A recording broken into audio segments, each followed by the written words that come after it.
Hola, estos son 10 minutos de Lobo Estepario por Hermann Hesse. Introducción. Contiene este libro las anotaciones que nos quedan de aquel hombre al que, con una expresión que él mismo usaba muchas veces, llamábamos el Lobo Estepario. No hay por qué examinar si su manuscrito requiere un prólogo introductor. A mí me es, en todo caso, una necesidad agregar a las hojas del Lobo Estepario algunas, en las que he de procurar estampar mi recuerdo de tal individuo.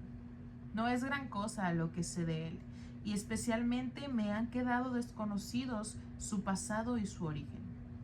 Pero de su personalidad conservo una impresión fuerte y, como tengo que confesar, a pesar de todo, un recuerdo simpático. El lobo estepario era un hombre de unos 50 años, que hace algunos fue a casa de mi tía buscando una habitación amueblada. Alquiló el cuarto del doblado y la pequeña alcoba contigua. Volvió a los pocos días con 2 baúles y un cajón grande de libros, y habitó en nuestra casa 9 o 10 meses. Vivía muy tranquilamente y para sí, y a no ser por la situación vecina de nuestros dormitorios, que trajo consigo algún encuentro casual en la escalera o en el pasillo, no hubiésemos acaso llegado a conocernos, pues sociable no era este hombre. Al contrario, era muy insociable. En una medida no observaba por mí en nadie hasta entonces. Era realmente, como él se llamaba a veces, un lobo estepario, un ser extraño, salvaje y sombrío, muy sombrío, de otro mundo que mi mundo. Yo no supe en verdad hasta que leí sus anotaciones, en qué profundo aislamiento iba él llevando su vida a causa de su predisposición y de su sino, y cuán conscientemente reconocía él mismo este aislamiento como su propia predestinación. Sin embargo, ya en cierto modo lo había conocido yo antes por algún ligero encuentro y algunas conversaciones, y el retrato que se deducía de sus anotaciones era en el fondo coincidente con aquel otro, sin duda algo más pálido y defectuoso, que yo me había forjado por nuestro conocimiento personal. Por casualidad estaba yo presente en aquel momento en el que el lobo estepario entró por primera vez a nuestra casa y alquiló la habitación a mi tía. Llegó a mediodía. Los platos estaban aún sobre la mesa, y yo disponía de media hora antes de tener que volver a mi oficina. No he olvidado la impresión extraña y muy contradictoria que me produjo el primer encuentro. Entró por la puerta cristalera después de haber llamado a la campanilla, y la tía le preguntó en el corredor medio a oscuras lo que deseaba, pero él, el lobo estepario, había levantado, olfateante, su cabeza afilada y rapada, y oliendo con su nariz nerviosa en derredor.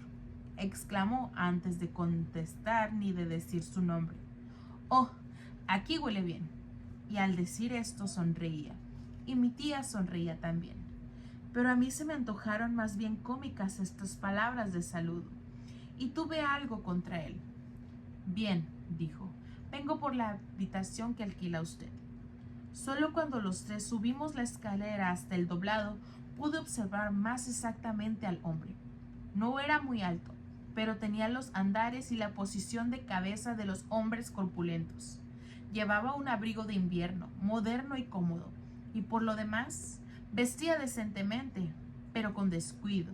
Estaba afeitado y llevaba muy corto el cabello, que acá y allá empezaba a adquirir tonalidades grises. Sus andares no me gustaron nada en un principio. Tenía algo de penoso e indeciso, que no armonizaba con su perfil agudo y fuerte ni con el tono y temperamento de su conversación. Solo más adelante observé y supe que estaba enfermo y que le molestaba andar.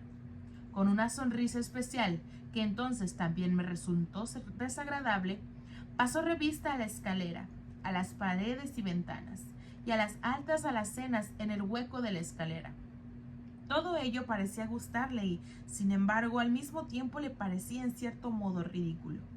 En general, todo el individuo daba la impresión como si llegara a nosotros de un mundo extraño, por ejemplo, de países ultramarinos, y encontrara aquí todo muy bonito, sí, pero un tanto cómico.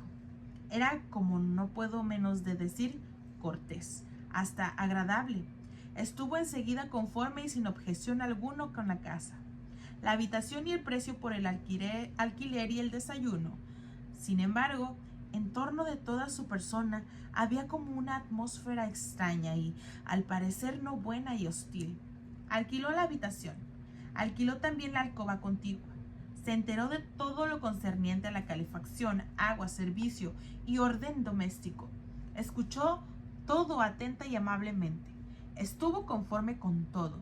Ofreció en el acto una señal por el precio del alquiler y sin embargo parecía que todo ello no le satisfacía por completo. Se hallaba así propio ridículo en todo aquel trato y como si no lo tomara en serio, como si le fuera extraño y nuevo. Alquilar un cuarto y hablar en cristiano con las personas, cuando él está ocupado en el fondo en cosas por completo diferentes. Algo así fue mi impresión, y ella hubiera sido desde luego muy mala a no estar entrecruzada y corregida por toda clase de pequeños rasgos. Ante todo era la cara del individuo lo que primero me agradó. Me gustaba, a pesar de aquella impresión de extrañeza. Era una cara quizá algo particular y hasta triste, pero despierta, muy inteligente y espiritual, y con las huellas de profundas cavilaciones. Y a esto se agregaba, para disponerme más a la reconciliación, que su clase de cortesía y amabilidad.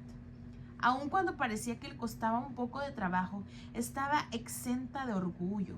Al contrario, había en ello algo casi emotivo, algo como suplicante, cuya explicación encontré más tarde, pero que desde el primer momento me previno un tanto en su favor. Antes de acabar la inspección de las 2 habitaciones y de cerrar el trato, había transcurrido ya el tiempo que yo tenía libre, y hube de marcharme a mi despacho. Me despedí y lo dejé con mi tía. Cuando volví por la noche, me contó esta que el forastero se había quedado con las habitaciones y que uno de aquellos días habría de mudarse, que le había pedido no dar cuenta de su llegada a la policía, porque a él, hombre enfermizo, le eran insoportables las formalidades y el andar de acá para allá en las oficinas de la policía, con las molestias correspondientes. Aún recuerdo exactamente cómo esto me sorprendió y cómo previne a mi tía de que no debía pasar por esta condición. Precisamente, a lo poco simpático y extraño que tenía el individuo, me pareció que se acomodaba demasiado bien este temor a la policía para no ser sospechoso. Expuse a mi tía que no debía acceder de ningún modo y sin más ni más a esta rara pretensión de un hombre totalmente desconocido, cuyo cumplimiento podía tener para ella acaso consecuencias muy desagradables. Pero entonces supe que mi tía le había prometido ya el cumplimiento de su deseo y que ella, en suma, se había dejado fascinar y encantar por el forastero. Ella no había tomado nunca inquilinos con los que no hubiera podido establecer una relación amable y cordial, familiar, o mejor dicho, como de madre, de lo cual también habían sabido sacar abundante partido algunos arrendatarios anteriores. Y en las primeras semanas todo continuó así, teniendo yo que objetar más de 4 cosas al nuevo inquilino, mientras que mi tía lo defendía en todo momento con calor. Como este asunto de la falta de aviso a la policía no me gustaba, quise por lo menos enterarme de lo que mi tía supiera del forastero, de su procedencia y de sus planes.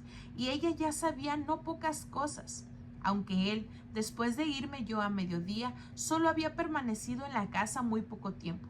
Le había dicho que pensaba pasar algunos meses en nuestra ciudad para estudiar en las bibliotecas y admirar las antigüedades de la población. En realidad, no le gustó a mi tía que alquilase el cuarto solo por tan poco tiempo, pero evidentemente él había ganado para sí, a pesar de su aspecto de un tanto extraño. En resumen, el departamento estaba alquilado y mis objeciones llegaron demasiado tarde.